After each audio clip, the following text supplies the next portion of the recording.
देखिए sexual reproduction में हम लोग कुछ टॉपिक को देख चुके थे कि लैंगिक जन्म क्या होती है।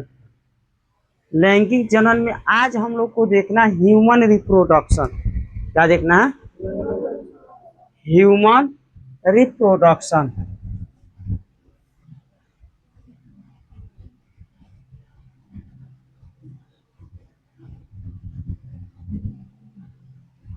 ह्यूमन रिप्रोडक्शन में यानी मानव प्रजनन। मानव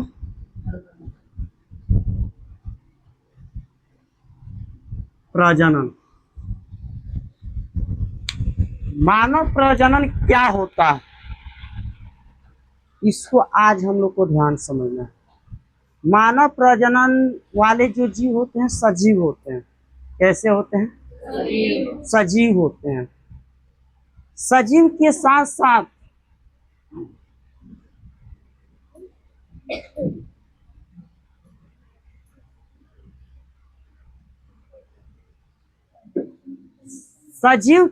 साथ इन्होंने लैंगिक जनन के द्वारा, इस जनन के द्वारा, लैंगिक जनन के द्वारा ये क्या करते हैं कि अपने जैसा नया संतान उत्पन्न कर देते हैं। लैंगिक जनन के द्वारा अपने जैसा नया संतान उत्पन्न करते हैं। अपने जैसा क्या करते हैं? नया संतान उत्पन्न करते हैं। कौन? मानव। मानव कौन करता है? मानव। जब इन्होंने लैंगिक जनन के द्वारा लैंगिक जनन के द्वारा ये अपने जैसा नया संतान उत्पन्न करते हैं, तो उस से जो नया संतान उत्पन्न होता है जिसमें नर और मादा भाग लेता है। कौन भाग लेता है? नर एवं मादा। नर एवं मादा। तो इसलिए मानव को एक लिंगी जीव कहा जाता है। क्या कहा जाता है? एक लिंगी जीव कहा जाता है। ये टॉपिक शायद कल हम आप लोग को बता चुके थे। ये टॉपिक कल समझाए थे ना। आ जाओ बाबू आप।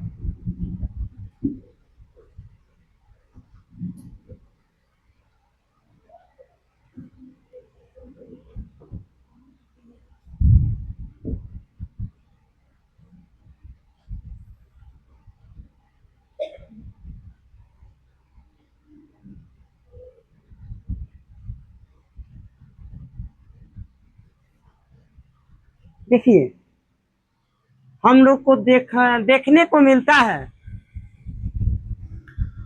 कि मानव जो होता है 12 वर्ष की आयु में, 12 वर्ष की आयु में जनन के योग्य हो जाता है। किसके योग हो जाता है? जनन के योग हो जाता है। जब ये 12 वर्ष की आयु में जनन के योग्य हो जाते हैं तो इन लोग के अंदर बहुत सारी परिवर्तन दिखाई देने लगती है। बहुत सारी यानी शरीर के अंदर परिवर्तन बहुत सारे, शरीर के बाहर भी और अंदर भी परिवर्तन होने लगता है। जब मानव 12 वर्ष के हो जाते हैं, इन लोग के जनन का युग चालू हो जाता है, तो क्या होता है कि 12 वर्ष इन लोग के अंदर बहुत सारी परिवर्तन दिखाई देने लगती है। इसलिए जब इन लोग के अंदर ये सब परिवर्तन दिखाई देने लगता है तो इसी चीज को कहा जाता है प्यूबर्टी। क्या कहा जाता है? प्यूबर्टी कहा जाता है। और प्यूबर्टी किसे कहते हैं समझ में आ गया कि 12 वर्ष के उम्र में जब मानव जनन के योग्य हो जाते हैं तो उन लोग के शरीर के अंदर बहुत सारी परिवर्तन दिखाई देने लगती है। बहुत सारी परिवर्तन दिखाई देने लगती है। इसलिए उसको क्या कहते हैं? प्यूबर्टी कहते हैं। कोई दिक्कत? चलिए ह्यूमन रिप्रोडक्शन को हेडिंग दीजिए।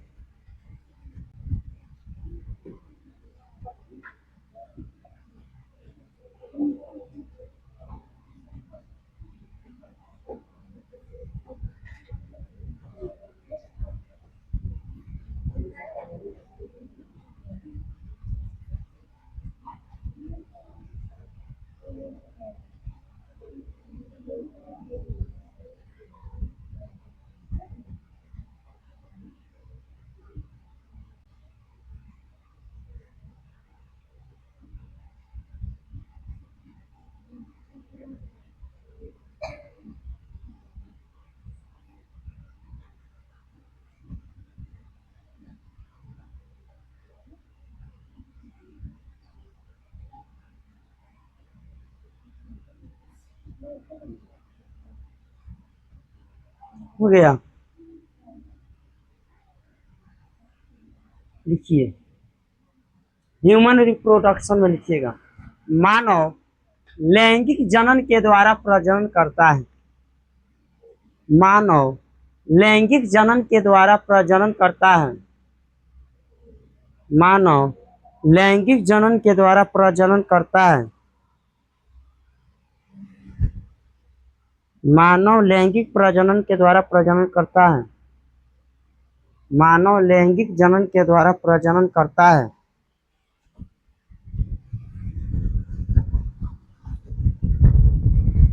मानव, रख ले रहिएगा। हाँ, 3 बोले जा रहा हूँ। मानव लैंगिक जनन के द्वारा प्रजनन करता है। आइए लिखिएगा,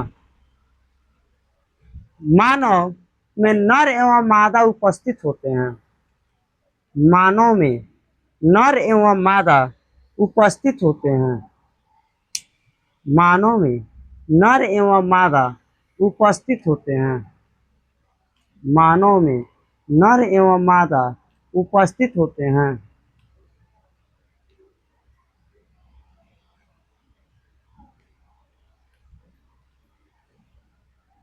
मानव लगभग 12 वर्ष के उम्र में, मानव लगभग 12 वर्ष के उम्र में, मानव लगभग 12 वर्ष के उम्र में जनन के योग्य बन जाते हैं। जनन के योग्य बन जाते हैं। मानव 12 वर्ष के उम्र में जनन के योग्य बन जाते हैं। मानव 12 वर्ष की उम्र में जनन के योग्य बन जाते हैं।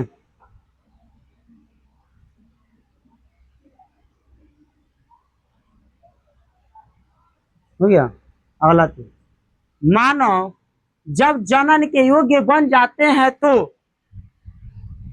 मानव जब जनन के योग्य बन जाते हैं तो, मानव जब जनन के योग्य बन जाते हैं तो उनके शरीर में, उनके शरीर में,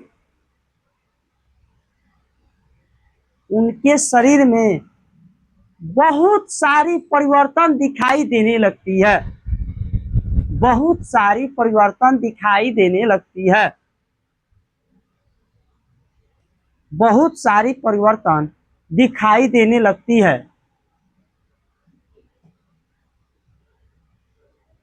बहुत सारी परिवर्तन दिखाई देने लगती है। इसी परिवर्तन को, इसी परिवर्तन को, इसी परिवर्तन को प्यूबर्टी कहते हैं। इसी परिवर्तन को प्यूबर्टी कहते हैं।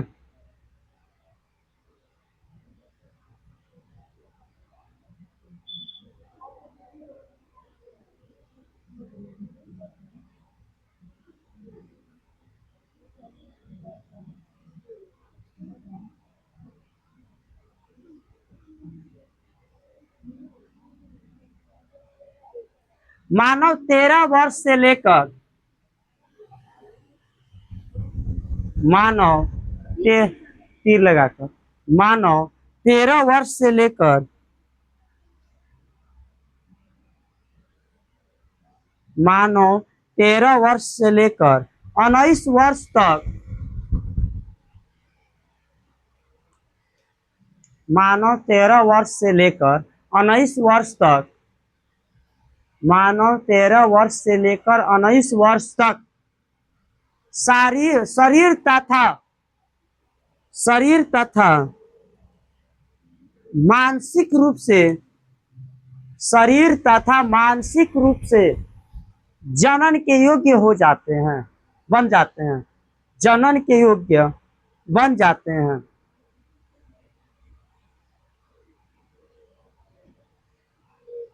जनन के योग्य बन जाते हैं। जनन के योग्य बन जाते हैं। देखिए ध्यान से समझिए, इस टॉपिक को समझना अति आवश्यक है। इसी टॉपिक में बहुत सारे बच्चे बिगड़ने लगते हैं। चलो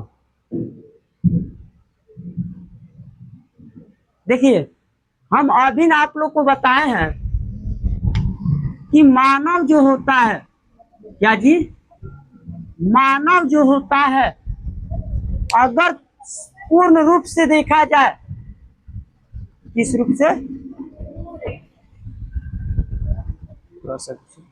है ना, तू बैठ जाए इधर से, आगे कुछ, आगे कुछ और आगे कुछ, हल्का सा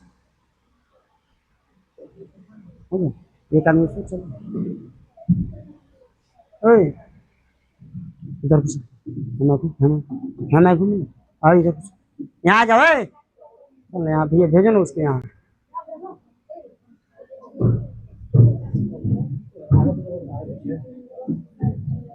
हो गया, चलो देखिए, इस टॉपिक को समझना अति आवश्यक है, शायद आप लोग को जिंदगी बदल दे इस टॉपिक। मानव जो होता है 13 वर्ष से लेकर 19 वर्ष तक, 13 वर्ष से लेकर 19 वर्ष तक शरीर तथा मानसिक रूप से जनन के योग्य हो जाता है, जनन के योग्य हो जाता है। लेकिन जानते हो क्या होता है, इसी उम्र में बहुत सारे बच्चे बिगड़ जाते हैं। 13 वर्ष से लेकर 19 वर्ष के उम्र में बहुत सारे बच्चे बिगड़ जाते हैं। बिगड़ने का मेन मकसद एक है कि उन लोग का सबसे ज्यादा जो संगत पर प्रभाव पड़ता है। क्या चीज पर प्रभाव पड़ता है? संगत। अगर आप अच्छे का संगत रखिएगा तो अच्छा बात मिलेगा सीखने को। माइंड, देखिए शरीर जो होता है ना, माइंड, जिस बात को आप बार बार सुनिएगा, जिस बात को आप बार बार सुनिएगा उसी बात पर आपका माइंड क्या होगा, कैप्चर होगा और जस्ट होगा, माइंड वहां पहुंचेगा। अगर आप अच्छा बात को प्रतिदिन सुनिएगा, अच्छा बात सुनिएगा, तो आपका माइंड विचलन नहीं हो सकता है। माइंड एक स्थान से दूसरे स्थान नहीं जा सकता है, अच्छा बात पर ही रहेगा। बुरा बात सुनिएगा तो माइंड बुरा जगह पे जाएगा।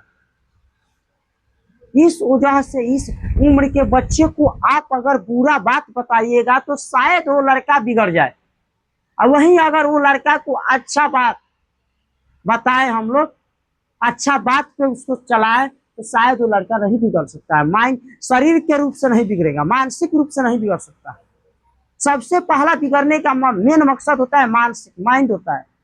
माइंड को उसके अंदर, उसका समाज के जितने लड़का होता है ना, इस उम्र के जितने बच्चा होता है, उसको खराब बात उसके माइंड में भर दिया, इसी वजह से वो लड़का क्या हो गया, बिगड़ गया।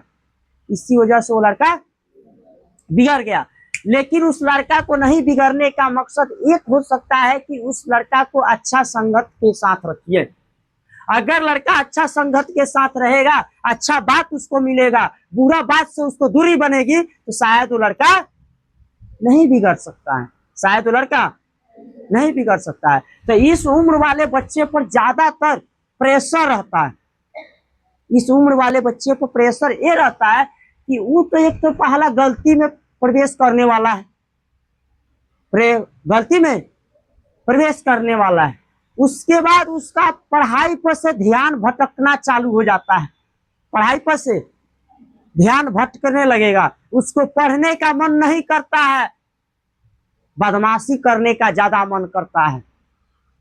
इसी उम्र में 13 वर्ष से लेकर 19 वर्ष, यानी आपको देखा जाए तो 8वां क्लास से लेकर आज चले जाइए कहाँ तक, इंटर तक। 8वां क्लास से लेकर इंटर क्लास तक बिगड़ने का सबसे बड़ा सिलसिला लागू रहती है। इंटर कर लीजिएगा, थोड़ा सा वहां पे से सुधार होगा। सुधार कैसे होगा, उस लड़के के ऊपर डिपेंड करता है। वहां पे प्रेशर आ जाता है, घर का, परिवार का प्रेशर पहुंच जाता है, 20 वर्ष से लेकर 25 वर्ष के बच्चे को भी प्रेशर बहुत ज्यादा रहती है। 20 वर्ष से लेकर 25 वर्ष के बच्चों का भी प्रेशर रहता है, शरीर के मानसिक रूप से प्रेशर रहता है। इन लोग के ऊपर प्रेशर रहेगा, पढ़ने का मन नहीं करेगा। तो पढ़ने का मन काहे नहीं करेगा, ये भी बात समझ लीजिए। काहे से जे कि वो बुरा समाज में रह रहा है, बुरा टॉपिक उसको मिल रही है। बुरा टॉपिक के साथ साथ ये भी बात देखने को मिल रहा है कि उसको ज्यादा से ज्यादा समय बीत रही है बुरे लड़कों के साथ। अगर वे लड़के अच्छे लड़के के साथ रहेंगे तो शायद वो लड़के नहीं बिगड़ सकते हैं। तो 13 वर्ष से लेकर 19 वर्ष के बच्चे में बात सही है, जन्म के योग हो जाते हैं, लेकिन उसको यहाँ पे कंट्रोल रहना पड़ता है, सुधार करनी पड़ती है। एक तो अगर मान लीजिए इस योग में आप प्रवेश कर जाइएगा तो समझ जाइए आपको पढ़ने का मन नहीं करेगा। पहली का बात, ज्यादा से ज्यादा आपको बदमाशी पर ध्यान दे दीजिएगा, ज्यादा से ज्यादा उसी टॉपिक पर आप बात कीजिएगा दूसरा टॉपिक आप नहीं उठा सकते हैं। आपको कोई इस वर्ष में 13 वर्ष से लेकर 19 वर्ष में आप लड़के के लिए अच्छा बात कहिएगा, लेकिन लड़का को अच्छा बात नहीं लगेगा। उससे बड़े माने जो लड़का होता है 13 वर्ष से लेकर 19 वर्ष तक, उस लड़के के लिए किसी बच्चे के माने किसी व्यक्ति के द्वारा समझाया गया बात उसके शरीर माने उसके लिए है, उसके जीवन के लिए समझाया जाता है, लेकिन उस लड़के को वो बात खराब लग जाती है, उस लड़के को बात खराब लगती है। जानते हो क्यों खराब लगती है? काहे से कि उसको लगता है कि अपने आप के ज्यादा ज्ञानी समझ रहा है, हम अज्ञानी हैं। कौन समझता है? लड़का समझता है। वो समझता है हमको बहुत चीज मिल गया है। जब उसको ठोकर लगेगा, 19 वर्ष पार करेगा, 20वां वर्ष में जाएगा, समाज से ठोकर खाएगा, परिवार से ठोकर खाएगा, जब कमाने कहीं निकलेगा वहां से ठोकर खाएगा, तब उसको पता चलेगा कि हाँ हम विद्यालय में पढ़ रहे थे तो तेरे मन इस उम्र में थे तो शायद मेरी मम्मी सही बात बोली थी, शायद मेरे पिताजी सही बात बोले थे, शायद मेरे चाचा सही बात बोले थे, शायद मेरी भाई भी सही बात बोला था। उस उम्र में हमको सुधार जाना चाहिए था। अगर हम उस उम्र में नहीं बिगड़े रहते तो शायद हम अच्छे जगह पे आज होते। तो बिगड़ने वाला उम्र 13 वर्ष से लेकर 19 वर्ष होता है समझ में। 20 वर्ष से लेकर 25 वर्ष में समाज से ताना मिलेगा, पैसा नहीं कमाता है, बेरोजगार है। क्या चीज है? एक तो समाज से मिला, दूसरा परिवार भी बोलेगा पैसा नहीं कुछ कमाता, अच्छा नहीं खेलेगा। वहां पे तुम्हारी मम्मी जो होगी ना, माँ होगी, वहां पे क्या करेगी कि 2 रंग ला देगी। एक भाई उस उम्र में पैसा कमा रहा है, एक भाई नहीं कमा रहा है, तो वो क्या करेगी, वहां पे जाकर मैंने परिवार की तरफ से, मम्मी की नहीं परिवार की तरफ से बात कर रहा है, 2 तरह का मन हो जाएगा। पैसा कमाने वाला का अच्छा से देखभाल होगी, नहीं पैसा कमाने वाला का देखभाल नहीं होगी। पैसा कमाने वाला के चारों तरफ देखभाल होती है, पैसा कमाने वाला का देखभाल नहीं होता है। नहीं कमाता है जो पैसा, उसका देखभाल नहीं होता है। सबसे बड़ा होता है आचरण। अगर आप आचरण को सुधार करके रखिएगा तो शायद आपके मम्मी पापा भी आपके ऊपर ध्यान देंगे। अगर आचरण को सुधार करके नहीं रखिएगा तो आपके मम्मी पापा भी ध्यान नहीं देंगे। जिस उम्र में तुम हो, इस उम्र में बिगड़ने का सबसे बड़ा यंत्र होता है। बिगड़ने वाला सबसे बड़ा चीज होता है तो समाज बिगड़ता है। किसी भी बच्चे को चाहिए तो समाज बिगड़ता है, दूसरा कोई नहीं बिगाड़ेगा। समाज यानी उस जिस संगत के साथ रह रहे हैं, संगत के कारण ही बच्चे बिगड़ते हैं। बच्चे जो बिगड़ते हैं संगत के कारण ही बिगड़ते हैं, ये बात याद रखिए। तो 13 वर्ष से लेकर 19 वर्ष के रूप में मानसिक और शारीरिक रूप से देखा जाए तो जनन के योग्य बच्चे हो जाते हैं। इस उम्र में ही बच्चे बिगड़ते हैं, याद रहेगा। अब आइए 20 से 25 वर्ष बच्चे के ऊपर प्रेशर क्या रहता है? प्रेशर ये रहता है कि वो बेरोजगार हो जाता है। अगर नौकरी नहीं लगी तो बेरोजगार है, नौकरी नहीं लगी तो बेरोजगार है। दूसरा बात ये आ जाती है कि समाज में अगर शादी नहीं हुई लड़की का, 25 प्लस एज हो गया, लड़की का शादी नहीं हुआ है, 20 प्लस हो गया, अगर हम लोग देहात में इसमें बात कर रहे हैं, 20 प्लस अगर लड़की का एज हो गया, शादी नहीं हुआ है, तो जानते हैं क्या कहेगा समाज वाला? मैंने गांव जवार के लोग, गांव में ज्यादातर बोलता है, आओ तो ऐसे पहुंचना चल जाता है, शादी कर लेते हो। शायद कहीं ना कहीं लड़कियां में कमी बा, और लड़की पढ़ाई के वजह से कहीं शादी नहीं करती है, ये भी हो सकता है। इसके आजकल के पॉइंट में देखा जाए तो ज्यादातर गांव में लड़कियां कम पढ़ रही है, इसी वजह से कम पढ़ रही है कि उसके गांव में समाज हंसने लगेगा। अगर पर माँ चाहे या पापा चाहे कि हम अपने बेटी को ज्यादा से ज्यादा पढ़ाएंगे, जब 20 प्लस एज जाएगा, 25 प्लस जाएगा, तो समाज ही हंसने लगेगा, तो ना बेटिया का शादी चाहे नहीं कर दे। लेकिन वो चाह रहे हैं कि हम अपने बेटी को पढ़ाए, लेकिन वहां पे समाज क्या करने लगा? हंसने लगा, शादी के ताना मारने लगेगा। इस वजह से कहीं अभिभावक शायद डर के शादी कर देते हैं। दूसरा ये बात होती है। दूसरा बात, लड़के के ऊपर क्या बीतता है? लड़का जब पैसा नहीं कमाएगा तो उसको ठोकर मिलने लगता है, घर से ताना मिलेगा, गांव से मिलेगा, चारों तरफ से ताना मिलता है। कहीं अगुता के ज्यादा बदमाश लड़का है, आचरण में बिगड़ा हुआ है, एक तो 13 वर्ष से बिगड़ चालू है, 25वां लेक बिगड़ गया, तो उसको अभिभावक जो होंगे क्या करेंगे? अगुता के शादी कर देंगे। जब अगुता के शादी कर देंगे तो वो तो एगो बेरोजगार है, एक और ले लिया, एक अपने बेरोजगार, साथ में उसकी आई वाइफ वो भी वो तो बेरोजगार है ना आएगी, अब उसका खर्चा कैसे चला पाएगा? इस वजह से प्रेशर उन लोग के ऊपर आ जाती है। कोई दिक्कत? तो ये बात आप लोग को समझ में आ गया? सही टॉपिक समझ में आया? कोई दिक्कत? हाँ भैया। तो 13 वर्ष से लेकर 19 वर्ष के उम्र को ही किशोरावस्था कहा जाता है। कौन अवस्था कहा जाता है?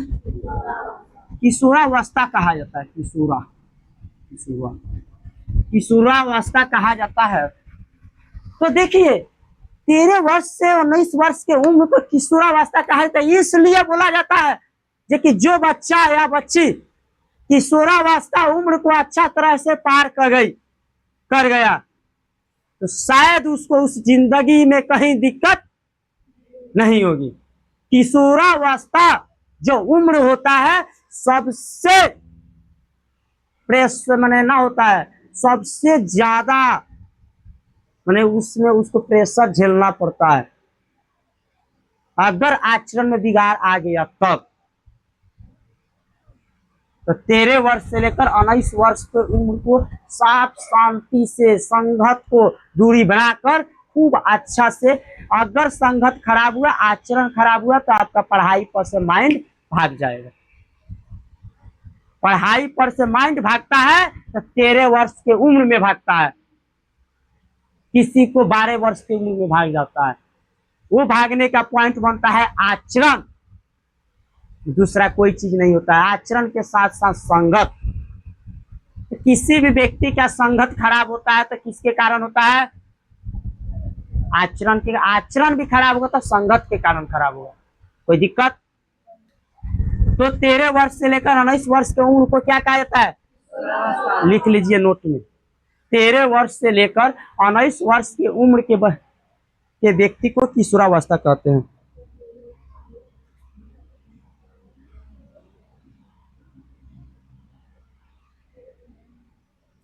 हो गया बाबू? 13 वर्ष से लेकर 19 वर्ष के उम्र के व्यक्ति को किशोरावस्था कहते हैं।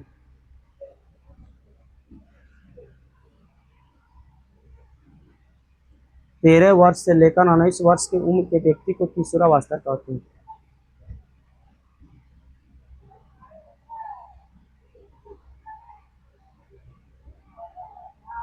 हो गया? 13 वर्ष से लेकर 19 वर्ष के उम्र के व्यक्ति को क्या कहा जाता है?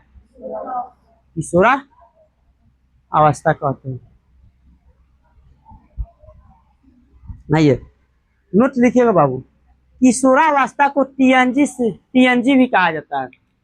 किशोरावस्था को टीएनजी कहा जाता है। किशोरावस्था को टीएनजी भी कहा जाता है।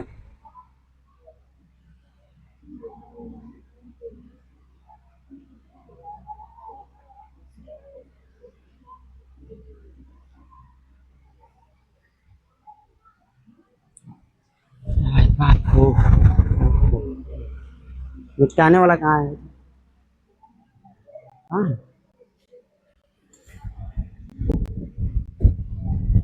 मुझे नीचे गिरा है। आइए, ये तो टॉपिक आप लोग को शायद समझ में आ गई होगी। कोई दिक्कत किसी को? बोलिए, दिक्कत है? अब हम लोग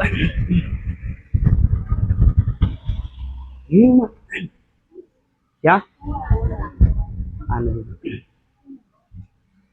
ह्यूमन रिप्रोडक्शन में क्या होता है? ह्यूमन रिप्रोडक्शन में क्या होता है कि नर एवं मादा उपस्थित होते हैं। नर एवं मादा उपस्थित होते हैं। तो सबसे पहले हम लोग देखेंगे मेल रिप्रोडक्शन सिस्टम। रिप्रोडक्शन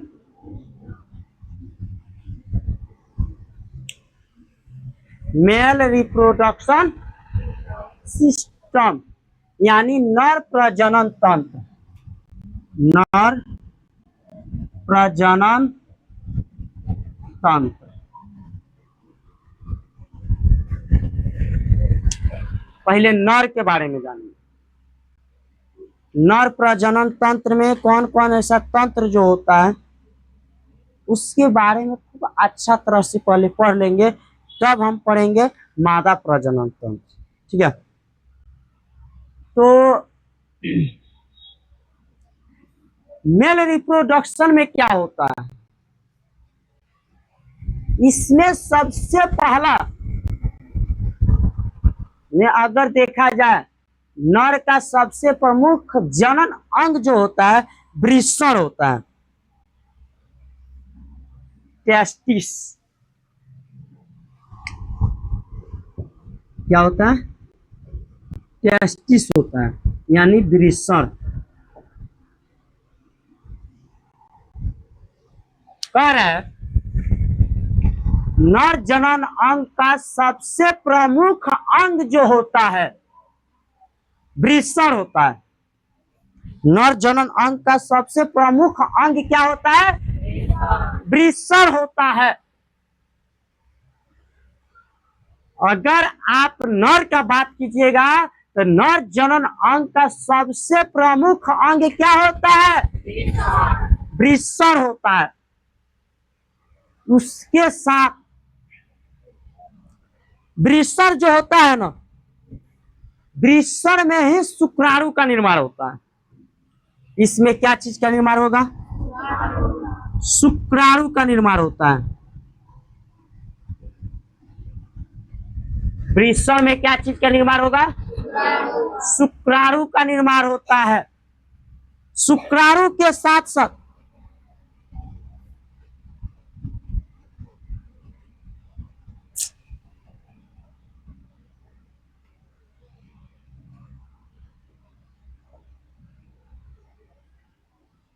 शुक्राणु को ही नर युग्मक भी कहा जाता है।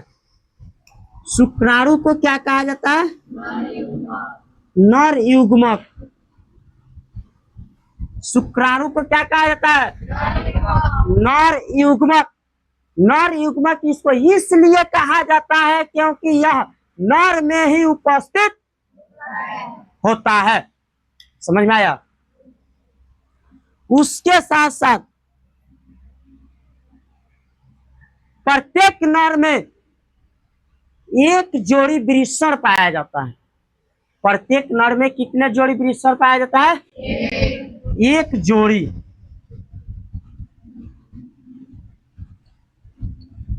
एक जोड़ी क्या पाया जाता है?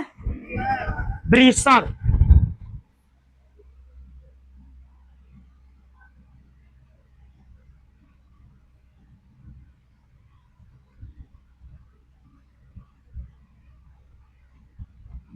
लिखिएगा।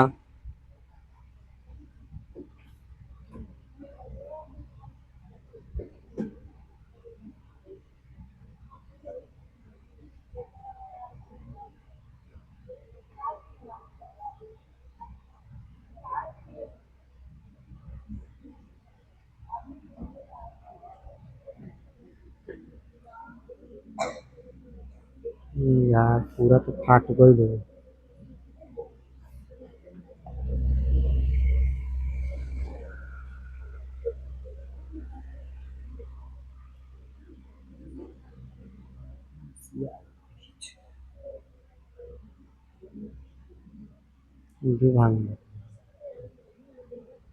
लिखिए, नर जनन तंत्र का प्रमुख भाग वृषण होता है।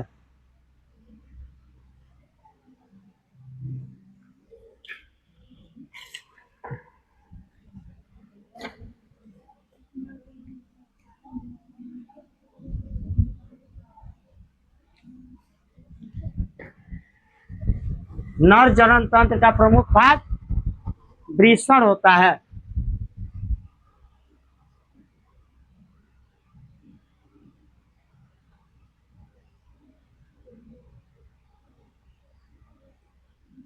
वृष हो गया।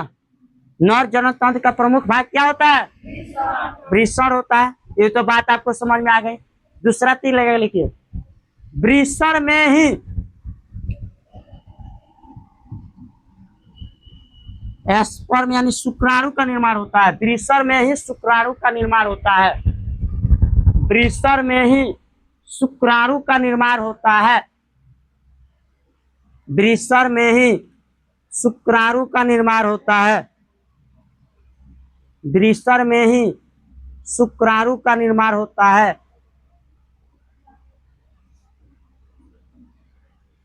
वृषण में ही शुक्राणु का निर्माण होता है। अगला तीर, शुक्राणु को नर युग्मक कहते हैं। शुक्राणु को नर युग्मक कहते हैं। शुक्राणु को नर युग्मक कहते हैं। शुक्राणु को नर युग्मक कहते हैं। हो गया, शुक्राणु को नर युग्मक कहते हैं। अगला तीर,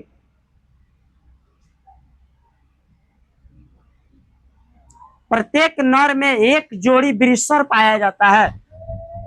प्रत्येक नर में एक जोड़ी वृषण पाया जाता है। प्रत्येक नर में एक जोड़ी वृषण पाया जाता है। प्रत्येक नर में एक जोड़ी वृषण पाया जाता है।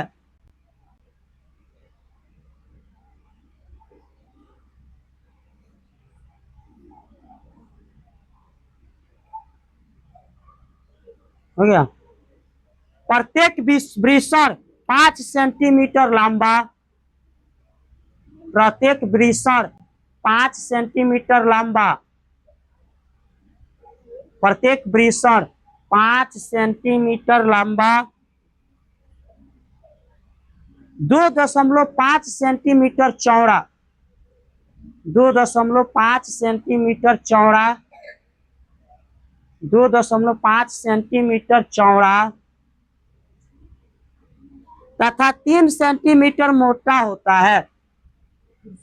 तथा 3 सेंटीमीटर मोटा होता है। तथा 3 सेंटीमीटर मोटा होता है। देखिए, भाई क्या है? वृषण। वृषण का जो लंबाई होती है 5 सेंटीमीटर होती है। चौड़ाई जो होती है 2.5 सेंटीमीटर होती है। मोटाई जो होती है 3 सेंटीमीटर होती है। कोई दिक्कत? किसी को दिक्कत है? वृषण की लंबाई कितनी होती है? चौड़ाई कितनी होती है? मोटाई कितनी होती है? कोई दिक्कत किसी को? अब आगे समझो। कह रहा है कि वृषण जो होता है, वृषण का वजन यानी भार लगभग 12 ग्राम का होता है। वृषण का भार जो होता है यानी वजन 12 ग्राम होता है। कौ ग्राम होता है जी? अगर आपसे बता दिया जाए, बता बाबू, पूछ दिया जाए कि वृषण की लंबाई कितनी होती है, चौड़ाई कितनी होती है, वजन कितना होता है, 12 ग्राम। लिखिए वृषण का वजन 12 ग्राम होता है।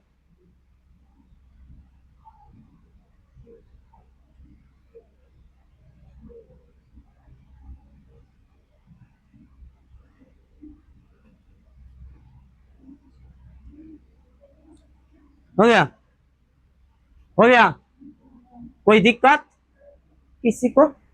आगे तीन लगा लिखिए। वृषण का निर्माण तीसरे चौथे महीने में, वृषण का निर्माण तीसरे चौथे महीने में,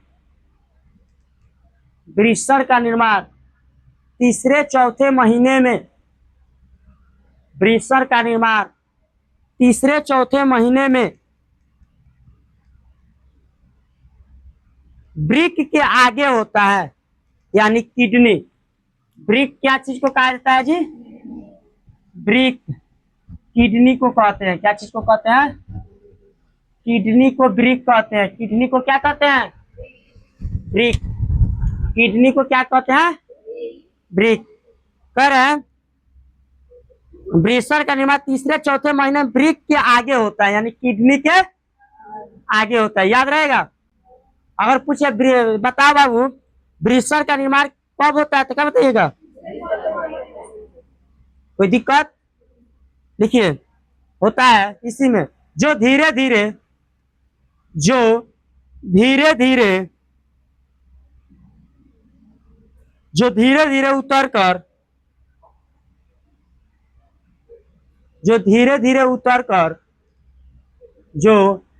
धीरे उतर कर जांघों के बीच एक थैली समान, जांघों के बीच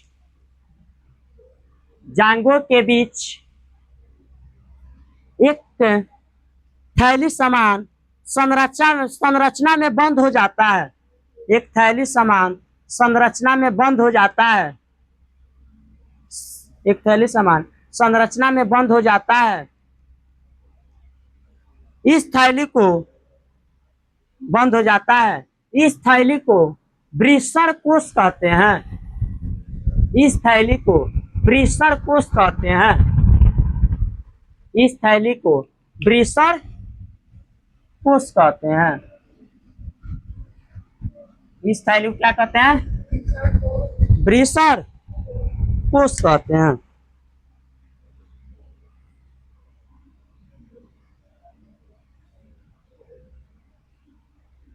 देखिए तीन लगा वृषण कोश का निर्माण, वृषण कोश का निर्माण, वृषण कोश का निर्माण, वृषण कोश का निर्माण बाहर से त्वचा के द्वारा, बाहर से त्वचा के द्वारा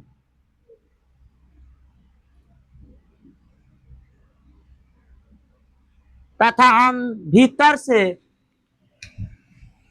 पेरिटोनियम तथा भीतर से पेरिटोनियम झिल्ली के द्वारा होता है। पेरिटोनियम झिल्ली के द्वारा होता है। पेरिटोनियम झिल्ली के द्वारा होता है।